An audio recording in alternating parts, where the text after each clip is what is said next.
বন্যায় সব হারিয়ে নিঃস্ব ফেনী, কুমিল্লা, লক্ষ্মীপুর এবং নোয়াখালীর কয়েক লাখ মানুষ। সবচেয়ে বেশি ক্ষতি হয়েছে যোগাযোগ ব্যবস্থা এবং কৃষির। যদিও এখনও বহু এলাকা পানির নিচে থাকায় ক্ষতির পরিমাণ পুরোপুরি নিশ্চিত হওয়া যায়নি। আমাদের সহকর্মীদের পাঠানো তথ্য এবং ছবিতে বিস্তারিত। ধীর গতিতে নামছে বানের পানি, অনেকেই ছাড়ছেন আশ্রয় কেন্দ্র। এতদিন যে সুন্দর সুন্দর জনপদ ডুবেছিল, পানি সরতেই দেখা যাচ্ছে এর বিধ্বস্ত চেহারা। পানির স্রোতে ফেনীর সড়ক মহাসড়কে তৈরি হয়েছে বড় বড় গর্ত, যেখানে যান চলাচলের কোনো সুযোগই নেই। কিছু কিছু জায়গায় সড়কের ওপর সাঁকো তৈরি করে চলাচল করছেন বাসিন্দারা। আমি এখন সিলিন্ডার নিয়ে আসতেছি প্রায় 1.5 কিলোমিটার দূর থেকে। রাস্তার অবস্থা খারাপ। এত ক্ষতি হয়েছে, আইলা সিডার যে ক্ষতি উপকূলে করে তার চেয়েও বেশি তছনছ হয়ে গেছে পুরা গ্রামটা। নির্বাহী প্রকৌশলী বলছেন, ফেনীতে সড়কে বন্যার ক্ষত শত কোটি টাকার উপরে, যা মেরামতে দীর্ঘ সময় লাগবে। 500 কিলোমিটার রাস্তা ক্ষতি হয়েছে, তার রাস্তার সংখ্যা ছিল 342টি। তার এই 40টি ব্রিজ কালভার্ট ক্ষতি হয়েছে।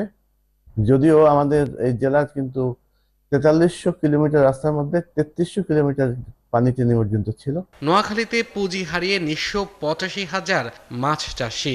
বন্যার পানিতে 1293টি খামারের গরু, মহিষ, ছাগল, ভেড়া সহ 25,376টি গবাদি পশু মারা গেছে। 2টা পুকুর আছে, একটা প্রজেক্ট আছে। এখন আমি মেলা ক্ষয়ক্ষতি জানি না আমাদের ভবিষ্যৎ আর কি কোনো আশা ভরসা আছে কিনা। এমতো অবস্থা আমরা কি করব, কোথায় যাব, কোনো কুল কিনারা নাই আমাদের। লক্ষ্মীপুরে 54,000 খামারের অন্তত 50,000-এর মাছ ভেসে গেছে।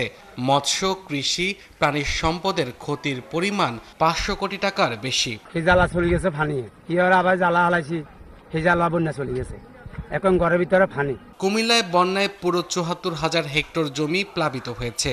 সবচেয়ে বেশি ক্ষতিগ্রস্ত হয়েছে রোপা আমন ও সবজি ক্ষেত, তলিয়ে গেছে ধানের বীজতলা। কৃষক যেন তাদের মনোবল না হারায় এবং কৃষিকাজ যেন তারা উৎসাহের সাথে ফিরে যায়, সেই জন্য রোপা আমন দিয়ে প্রথমে শুরু করলাম। রোপা আমনের পরবর্তীতে আমরা আগাম কৃষি নিয়ে কাজ করব।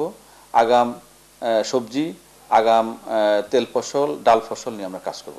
চাঁদপুরে বন্যায় ক্ষতিগ্রস্ত উপজেলার মধ্যে রয়েছে শাহরাস্তি ও ফরিদগঞ্জ। এসব জেলায় মৎস্য, সড়ক ও ব্রিজ কালভার্টে 149 কোটি 20 লাখ টাকার ক্ষতি হয়েছে। আব্দুল্লাহ মামুন, 71।